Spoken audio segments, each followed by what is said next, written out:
So basically, he is our inside the OT. He is the guide who tells us whether we have done constant. And this is immediately after surgery. The spasms have completely reduced, and this is after almost 6 weeks and 1 month. And I can see the smile in his face. And we have done multiple scans, and this is how this challenging and worth spreading, so that the awareness about the treatment which is available for hemifacial. At the outset, I would like to thank the press for coming here in big number. I congratulate the team of our neurosciences, Dr. Vishwaraj and Dr. Nishant, for bringing this to give the awareness to the public. I am Dr. Vijay Sankaran, the Joint Director of Neurosciences at SIMS Hospital. Doing this surgery, இப்போ நான் தமிழில் சொல்லிடுறேன். இந்த operation வந்து எங்கே பண்ணியிருக்குன்னா CP angle, அதாவது செரிபெல்லோ pontine angle அப்படிங்கிற இடத்துல பண்ணியிருக்கு. அந்த இடத்துல பண்ணுற சர்ஜரி வந்து is not an unusual operation. சிம்ஸில் வந்து ஆக்சுவலாக பார்த்தீங்கன்னா in this part of the world அந்த சிபி ஆங்கிளில் அதிகபட்ச சர்ஜரி பண்ணுறது அநேகமாக அதில் வந்து சிம்ஸும் ஒன்றா இருக்கும். ஏன்னா அவ்வளோ சர்ஜரி அந்த சிபி ஆங்கிளில் நாங்கள் பண்ணுறோம். ஏன்னா சிபி ஆங்கிளில் வந்து டியூமர்ஸ் வருது, இப்போ காட்டினாங்க இல்லையா எம்விடி, இந்த ப்ராப்ளம்ஸ் வருது, இன்னும் நிறைய ப்ராப்ளம்ஸ் வருது அந்த சிபி ஆங்கிளில். அதனால நாங்கள் ரெகுலராக சிபி ஆங்கிள்ங்கிற ஏரியாவை போய் நாங்கள் ஆப்ரேட் பண்ணிகிட்டே தான் இருக்கோம். அதில் இந்த எம்விடி பண்ணுறதுமே அன்யூஷுவல் கிடையாது. பட் ஸ்டில் இந்த கேஸ் எதனால் ஸ்பெஷல் அப்படின்னா அதை நாங்கள் எப்படி பண்ணணும், அதை எப்படி பண்ணி எப்படி நல்ல ரிசல்ட் கொடுத்தோம் அப்படிங்கிறதுக்காக தான் இது ஸ்பெஷல் ஆகுது. அதை பற்றி நான் கொஞ்சம் சொல்கிறேன். ஃபர்ஸ்ட் ஆஃப் ஆல் இந்த ஆப்ரேஷன் எதுக்காக பண்ணோம், நீங்கள் வீடியோவை பார்த்துருப்பீங்க. ஆப்ரேஷனுக்கு முன்னாடி மிஸ்டர் சஜித் எப்படி இருந்தார், அவருக்கு எப்படி அந்த லெஃப்ட் சைட் ஃபேஸ் துடிச்சிக்கிட்டே இருந்தது, ஆப்ரேஷனுக்கு அப்புறம் அது எப்படி போயிடுச்சு அப்படிங்கிறத பார்த்தீங்க. அது ஏன் துடிக்குது அப்படின்னா, நம்மளுக்கு தமிழில் வந்து ஒரே ஒரு வார்த்தை தான் இருக்குது, நரம்பு அப்படின்னு இருக்குது. ஆனால் இங்கிலீஷில் வந்து 2 வார்த்தைகள் இருக்குது. ரத்த குழாய்க்கு வந்து நாங்கள் பிளட் வெசல்னு சொல்லுவோம், நரம்புக்கு வந்து நர்வ்னு சொல்லுவோம். ரெண்டும் வெவ்வேறு, புரியுதுங்களா?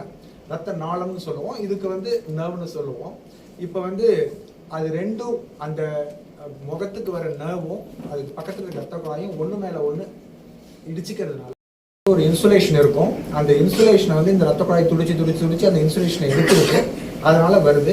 ஸோ இதை கரெக்டாக கண்டுபிடிச்சி அந்த ரத்த குழாயை விலக்கி 2க்கும் நடுவில் ஒரு இன்சுலேஷன் டெஃப்லான் மெஷ் வச்சுட்டோம்னா நம்மளுக்கு வந்து அந்த துடிப்பு குறைஞ்சிடும். இப்போ இதில் இருக்க சேலஞ்சஸ் என்ன அப்படின்னா, ஃபர்ஸ்ட் ஆஃப் ஆல் இதை கரெக்டாக கண்டுபிடிக்கணும். 2வது கரெக்டாக கண்டுபிடிச்சு அதை வந்து கரெக்டான இடத்துல வந்து சர்ஜரி பண்ணணும். அந்த சர்ஜரி பண்ணும்போது சில சேலஞ்சஸ்லாம் இருக்குது. ஏன்னா அந்த செரிபெல்லோ பாண்டைன் ஆங்கிள்னு சொன்னேன் இல்லைங்களா, அந்த இடத்துல ரொம்ப முக்கியமான ஸ்ட்ரக்சர்ஸ்லாம் இருக்குது. உடம்புல பிரெயின் ஸ்டெம்னு சொல்லுவோம். அந்த பிரெயின் ஸ்டெம்ல இன்ஜுரி ஆச்சுன்னா மூச்சை கூட நிறுத்திடுவாங்க. அந்த இடத்துல அந்த பிரெயின் ஸ்டெம்மை பாதுகாக்கணும். அந்த முகத்துக்கு வர நர்வும் காது கேட்குற நர்வும் ஒன்னோட ஒன்று ஒட்டிக்கிட்டு இருக்கும். ஸோ அந்த காது கேட்குற நர்வை டேமேஜ் பண்ணாமல் இந்த நர்வில் இருந்து அந்த ரத்த குழாயை விளக்கணும். 3வது வந்து அந்த ரத்த குழாய் வந்து விலகிருச்சு, ஃபுல்லாக எடுத்தாச்சா, நம்ம எடுத்துட்டோம்னு நினச்சிருவோம்.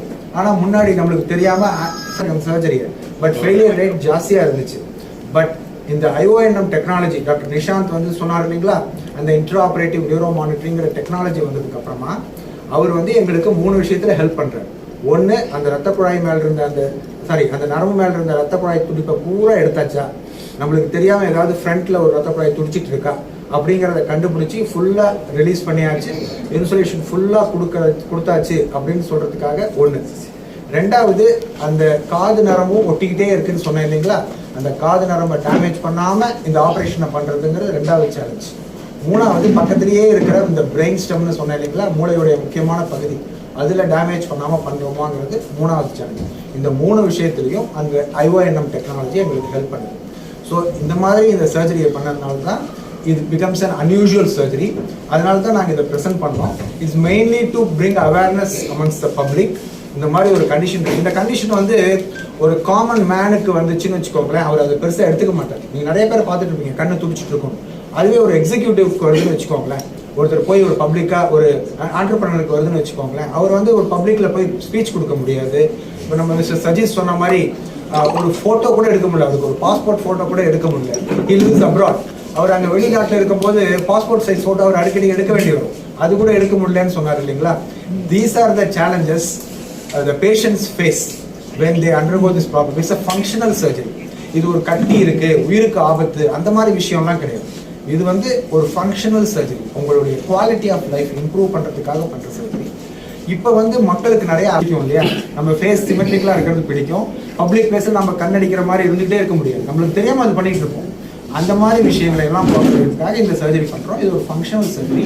இது நல்லபடியா பண்ணது, அதுக்கான அவேர்னஸ் கிரியேட் பண்றது, அதெல்லாம் உங்ககிட்ட சொல்றதுக்காக தான் இந்த பிரஸ் மீட் கூட்டியிருக்கோம். தேங்க்யூ.